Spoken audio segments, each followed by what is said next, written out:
of entertainment, current events, and Hollywood. Don't miss Creator to Creators, hosted by the filmmaker Meosha Bean, known for the Shudder hit documentary Horror Noir and the acclaimed film Anatomy of an Anti-Hero, Redemption. This show features interviews with filmmakers and creatives from around the globe. Join the fun with guest celebrities and gain valuable insights. Subscribe now and follow Creator to Creators.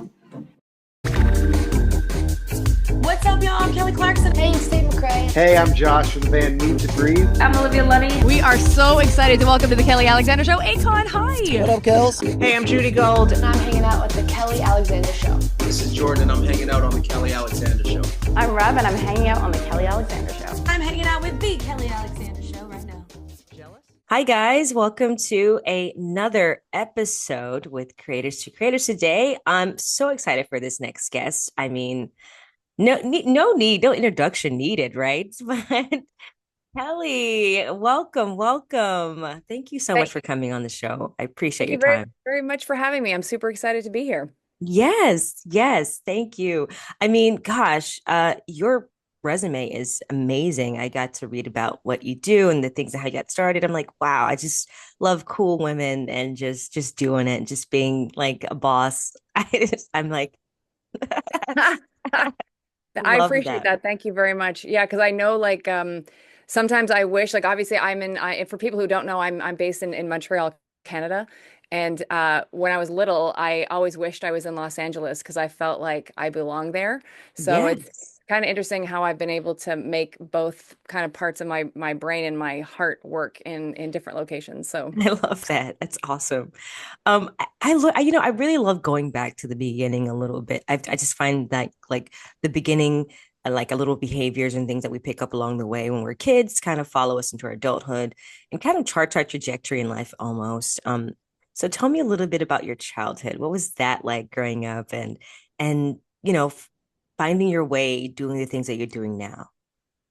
Yeah, so I grew up on a farm just north of Montreal, and it's been the family farm. It's been in the family for well over 100 years at this point.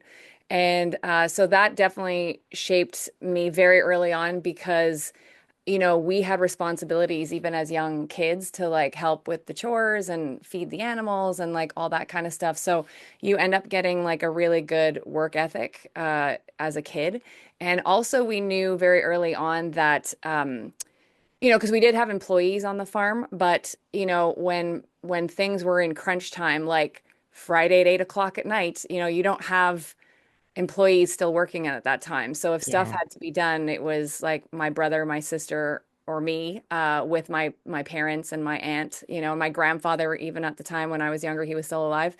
So you just kind of know you have to be self-sufficient in a way, and you have to really count on your family and all that. So that was ingrained in me super early to this farm way of life and all that, which, lent itself very well to me in school because I always, took things seriously in a way about trying to get good grades and all that. So that played a part. And then somewhere inside me is a very creative person. And so that started to show itself, first of all, when I was really young. My aunt got me this little drum set when I was little, and I would bang on it and all that kind of stuff. So I always loved music. And then when I was 5 years old, I was in the kitchen in my mom's kitchen, and she had on the local radio station, which here in Montreal is CJAD 800, and it's a heritage station that's been around forever. And I just remember listening to the morning show host, who I didn't know at the time, but figured out that his name is George Balkan. And he just sounded like he was having the best time ever because the morning show, you get to do sports, you get to do weather, you get to, talk about politics or just something fun in the arts, maybe interview an artist. And I just thought he had the coolest job ever. And so it was when I was 5 years old, I was like, I want to do that. That's and amazing. so that kind of started that path on where I was going. And then as I kind of was in elementary school, I had interest in being maybe an actress. I really liked doing little school plays and stuff. Nice. And then And then I also became super influenced by R&B music as I Nice. was growing up. And then that just stuck with me. And when I was 13 years old, I knew of Janet Jackson probably like way earlier than that. But when I saw her perform on the American Music Awards at 13 years old, I was like, oh my God, I want to do that. Like Yeah. she became my Magic Johnson, Michael Jordan, LeBron James, whatever you want to call it. Yeah. Oh, yeah.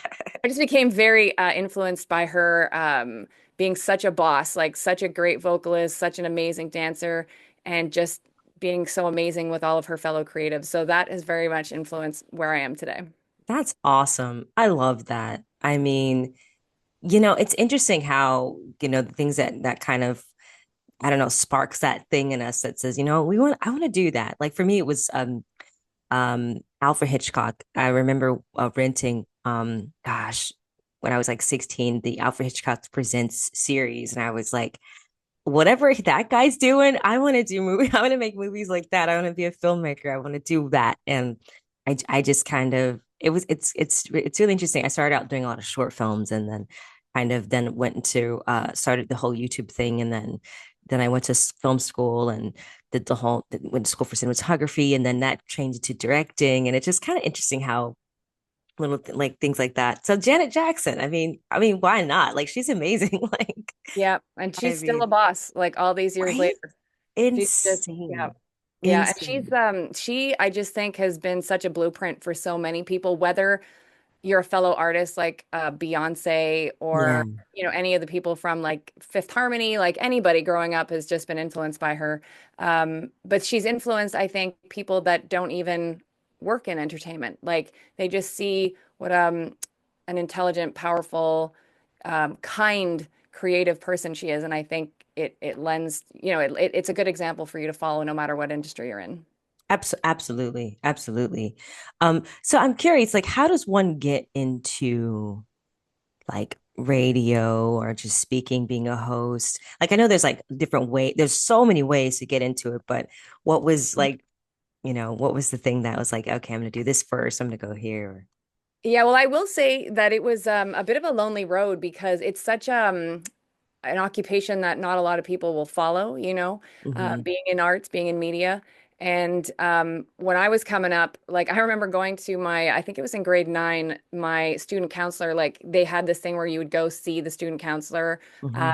about like possible thoughts about what your career would be. And Yeah. so he put us on this like antiquated, or at the time it wasn't antiquated, but like this little computer software program that asked you a bunch of questions and then it spit out what career options might be good for you. And I Ah, remember doing it, and I guess there was just no option to be a radio host because it told me I should be a choreographer or a forest ranger.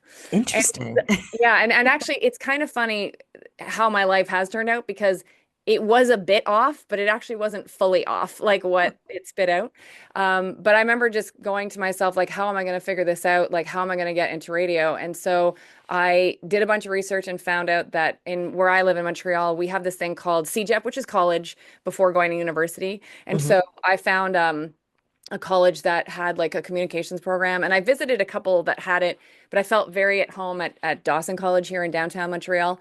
And it was one of the best 2 years of my entire life. Like, I'm so glad I went there. And that was the first opportunity I had to audition to be on the college's radio station, That's CIXS. awesome. And I remember being so nervous in the audition because I just wanted it so badly.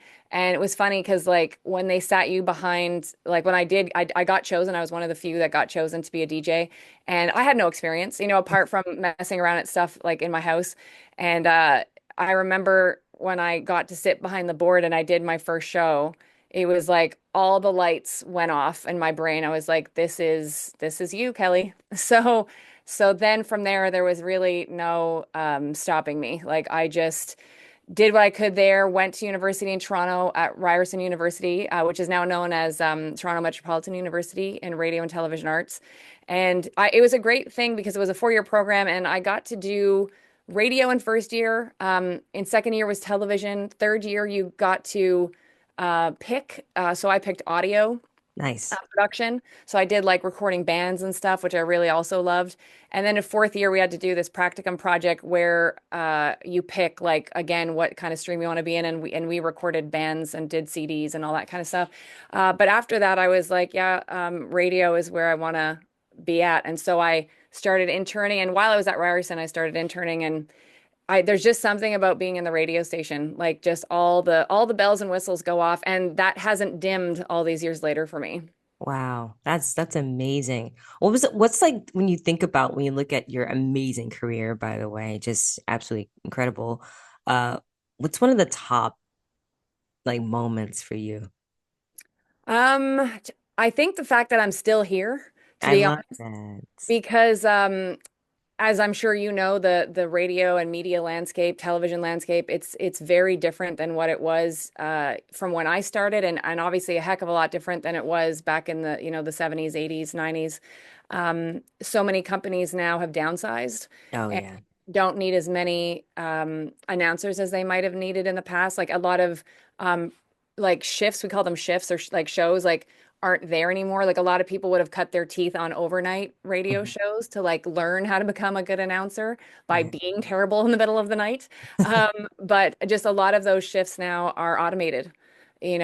Somebody like somewhere in the country, whether it's in Canada or in the States, will voice track maybe like 15 radio stations. So like 15 people that could have had jobs don't have jobs anymore. Wow. So that's why I say that I'm very proud that I'm still here all these years later because I've had so many of my colleagues that whether they wanted to or not have had to leave the business. Oh And no. the thing is like being a radio announcer for a lot of people, it's really a passion. Like it really is a passion. And I think that's the same for other creatives. Mhm. And when it's taken from you, you're lost at sea a little bit. And I've had some friends that have had that happen to them, and it's really hard sometimes for them to find a new way. And I always feel for them and know that you never know when it's going to be your turn. And so that's why I'm just so grateful to still be doing this because it's really, and I think some people lose this because just with anything, like whatever industry you're in, I think when you do a job for a while, Yeah. you get not sometimes you get complacent and sometimes you take things for granted. And Mm, I think for me, I always try every time I turn on that microphone to like be super aware that I'm grateful I get to turn that on. mm. Especially because just circling back for a second, like the many paths, like I'm now an announcer on that hometown station that I told you about, like Yeah. CG 800. Like I'm not full time on that station, but knowing that that's where the dream started to have sat in that seat where George Balkan sat, like it's a big deal, like a big full circle moment for me. And then the station that I am on full time, which is down the hall from CJD, we're sister stations. That's the station I fell in love with when I was a teenager. And Amazing. so to know that I'm on that station that I used to listen to when I was like 16, 15, 16 years old is just like I'm so grateful to the universe for allowing me to continue to be there. Absolutely. I love that. I love that. Like, and it just makes you kind of like it's such a surreal thing. Like dreams can become reality. Like Hmm. anything you want can actually happen. And like you're a testament of that, just because I just think that it works because obviously, I do believe that some people it's just I don't know. Yeah, obviously I think it's yes, grateful as being a part of it, but I also think it's just a gift. Like you just have that magic factor. Like, and I think I that's awesome. That's really cool. hope so. I actually read too that you are like you did martial arts, and I'm like, of course, of course, of course, it makes sense.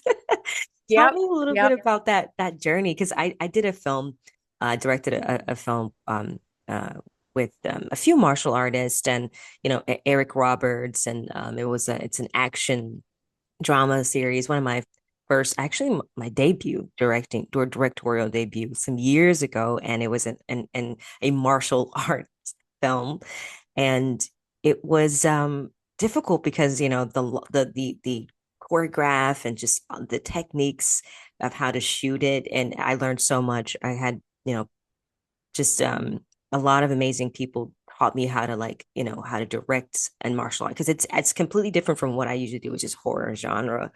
And I really enjoyed it. I had a good time, and That was a really fun opportunity, but I'm curious of what got you into that. And I mean, that's awesome, by the way. Thank you. Yeah, my when I was little, my mother thought I had too much energy. Or maybe not too much is the word, but a lot of energy. And Yeah. so when I was 6 years old, she was the one that signed me up for karate because I was always kind of like running and jumping around the farm and like climbing trees and like doing all that kind of stuff. And so yeah, I don't really know where I should actually ask her where she got the idea, but I guess because of all the running and jumping, she figured martial arts would be a good option. So she signed me up, and what was there's so many benefits to that one decision alone. Yeah. 'Cause I was also very shy as a kid, funny enough. What? I think a lot of creatives though are shy, like which is funny. But when she signed me up, because I live in Quebec, which in Canada it's a very French province. Yeah. There is a lot of English, especially around Montreal, but in the outskirts, which we are just out on the outskirts, it's mostly French.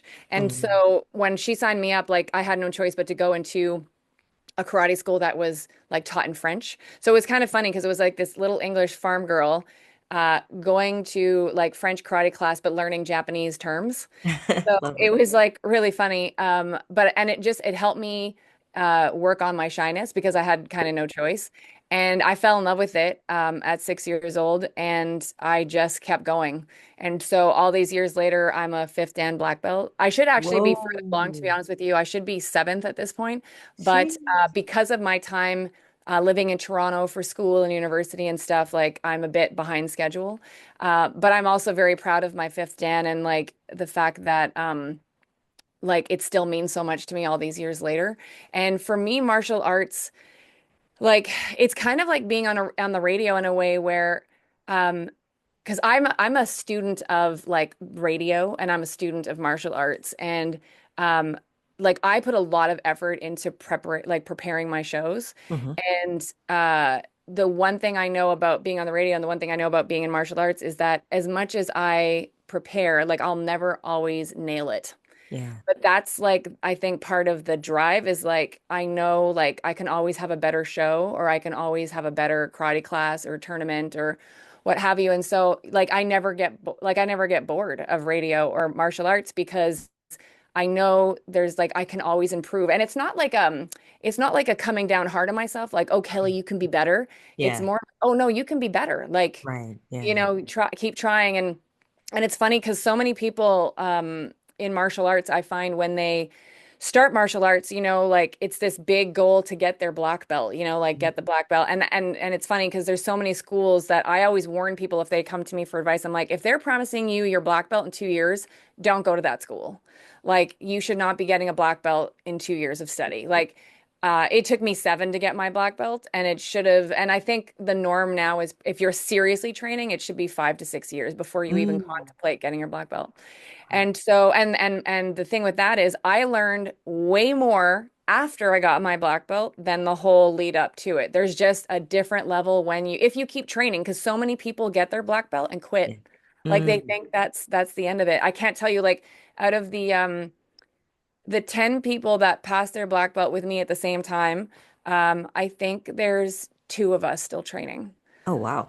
you know, and I can like and I just see all the people that go and then stop. And it's like, no, you need to keep going because this is where it's really going to start to clue in now that you have the black belt. Yeah. So I just think martial arts is such a great thing for people. And it's also too, like when I'm in class, um, you forget everything else because you have to. So like if Mm. something's bothering you about something at home or you had a bad day at work or whatever, for that like, you know, hour and 15 minutes, you just need to be in the moment. And you specifically need to be in the moment when you're sparring, uh, Hmm. because like punches are coming at you or kicks Yeah. are coming at you. So for me, it's such a great release because I'm always so, as a person, I'm very much like preparing for what's ahead or what I need to do. And being at karate class just makes that all go away and me be very in the moment. And so I'm very grateful for martial arts for so many reasons, but you know, for that as well. I love that. No, that's so cool. You ever thought about doing a martial arts a film? I have not, but if you want to cast me, you let me know. Hey, okay, I gotta come out there. It's so funny. I was so close to coming to kept coming out there, but I don't know. Something happened. The project didn't happen, and I was just like, oh. So You have to come one to day, Montreal. You have to come to Montreal. A lot of people, obviously, I'm sure as you would know, a lot of films and stuff get shot here. So yeah, it's a very good. It's funny. I think we get underrated. I think like for some people, they think of Canada. It's like, oh, Toronto. Like Toronto is the yeah, yeah. place, but Drake. yeah, Drake, Mr. Three, Mr. 416 or Mr. Six. But like yeah, it's Montreal is I think one of the best experiences you will ever have because we have such a like a joie de vivre here, along with the work ethic. So it's and there's just so much culture. Like you want to soak it all up. Oh, wow. Hey, you convinced me. Okay. I'm I love it. I love it. So I love asking this question, and there's no wrong answer, but three levels of influence, hmm money, power, and respect. And if you could choose only one, which one would you choose and why? Oh my goodness. Boy, that's a great question. Thank you. No one's ever asked me that one before. And it's so funny because usually I'm on the other end of asking these questions. So money, power, or respect. Um, I will say, I think I will say power because I know me as a person and I know I wouldn't abuse it. And Mm, I know that I would do everything in the power that would be given to me to not only help like the goals and dreams that I have, but the many people that I know around me, especially creatives who could use the boost. yeah. So that's why I would say power. I love that answer. That's a great answer. Thank you. Beautiful answer. I like that. I'm so glad that was like like you never had that question before. That Never. really means a lot to Yeah, you got me. Yeah. me. Um, so I know that a lot of people hate well, not hate, but hate's a strong word. AI, right? That the talk of Mhm. AI, everyone's like, there's pros and cons, of course. But do you feel like AI has an effect on like the digital world, like especially when it comes to radio and podcasting in the future? And what does that look like to you? Yeah, it's funny. Like I haven't had a chance to explore AI as I probably should have at this point.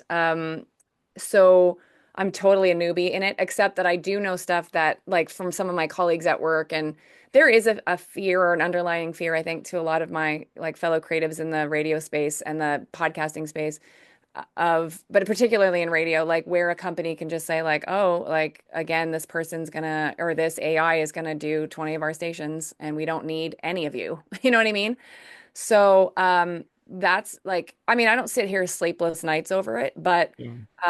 I really do hope that whoever is pulling the strings for whatever media company, whether it's here in Canada or in the States, that it doesn't just become about the bottom line, that you realize that like as much as you can simulate a real human, um, still go with the human. Because like Yeah. even just for example, yesterday, like I was on the air and I just think too, like because somebody people are like, oh, like, who listens to radio anymore? I'm like, a lot of people, especially in their hometown, like they want to know. And I got a text message yesterday. I got a text message and a phone call that I actually told my better half about when I got home because it really was like, it was almost like the universe sent me some validation. Not Yeah. that I necessarily needed it, but it was great because one person texted me and said, Kelly, I really love listening to your show because you always tell me what's going on in the city. Oh, I And love that like reaffirmed what our program director had told us, like just even, recently saying like it's important to be local. And because that's what a lot of these companies now that do voice track, like you have somebody in, let's say, like Akron, Ohio, that. who's voice tracking for someone in Atlanta or whatever. So Yeah. like you can't be local, you can't be. Um, so for me to say like yesterday on the air, like, oh, we have the chocolate festival happening in downtown Montreal, like go check it out, like somebody in Toronto can't say that about here. You know what I mean? So that was great to know. And then somebody else told me, they texted in, they're like, Kelly, we just love listening to you because it's so fun. Keep doing what you do. And Yeah. so that spoke to like my individuality and like me as an announcer and how I am in the air. And I think that for all my fellow announcers, like we all bring a certain spice to the station Hmm.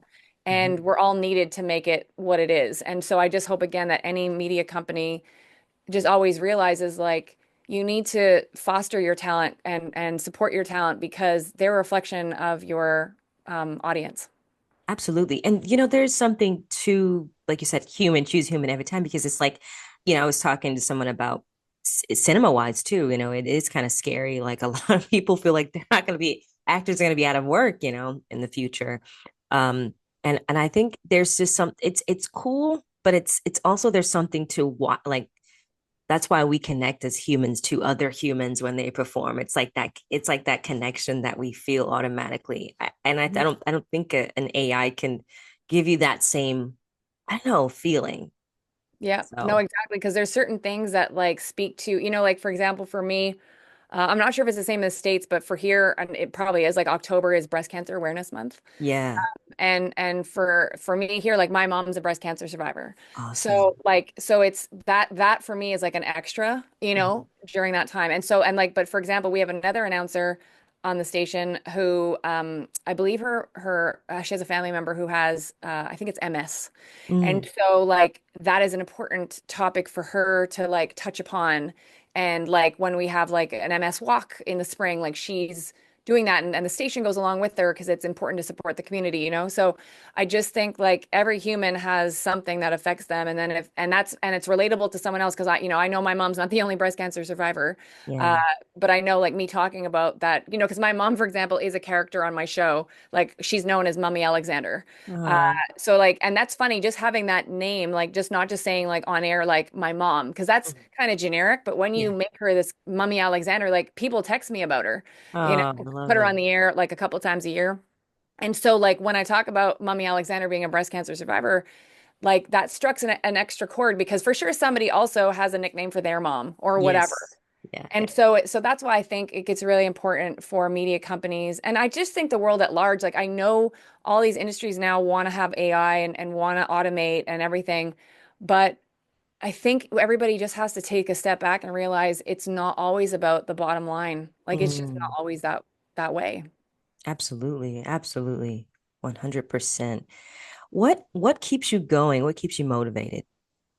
Um, I am still extremely passionate about everything I do, like whether it's my podcast or my radio career. And I just like one thing we haven't super talked about was just like my love for doing interviews. Like I legitimately like love interviewing artists, and whether that's a singer or a producer or a choreographer, I just love doing that. And how we kind of build the Kelly Alexander Show is that we're a conduit between the artist and the fan. Mm, okay. So I just like to try to bring the artist experience to the fan, especially because like going back to Janet, we do a lot of content on our show and have in the past celebrating her many accomplishments. And we've Yeah. had like, Jimmy Jam on the show multiple times, who's obviously a Grammy Award winning producer, and Janet's like main producer, and her choreographers and her dancers. And when I get messages back from people telling me like, Kelly, I was crying during the interview because like you like, and it's not about me. Like I'm just literally the conduit. But Right, right. glad that I'm asking questions that fans want to know. Because, for example, and that's one reason, like I, put this out in the universe. I really haven't had the opportunity yet to have Janet on the show, but I Oh, it's gonna really, happen. It's gonna I, I really hope so. I came happen. close once, where I almost had her, and then there was a problem right near the end of it. But and it got pushed. But like I love that speaking to in Janet's terms, like if I can bring something that somebody wanted to know about that, if Janet does a regular interview with, and I say regular, but if she's on a channel that or a platform that the interviewer doesn't really know her, Hmm. like they know that she's Janet and Yeah. they'll ask like a few big questions, but they might not ask, why, Janet, did you decide to go with that particular costume choice in the If video? You know what I mean? Like that's Yeah. something that a fan might want to know, whereas like regular people Yeah. don't care to know it or don't care to ask the question. So that's why that's why when I do an interview, whether it's Janet related or like for example, I did an interview just yesterday with a Canadian pop band. I wasn't as familiar with them, but I was happy to have them on the show, and I did a bunch of like I did so much prep to be ready for them Yeah. because I want to make sure that when their fans watch this interview, they don't think Kelly just pulled this out of her hat. Like she knew some things to make sure. Yeah.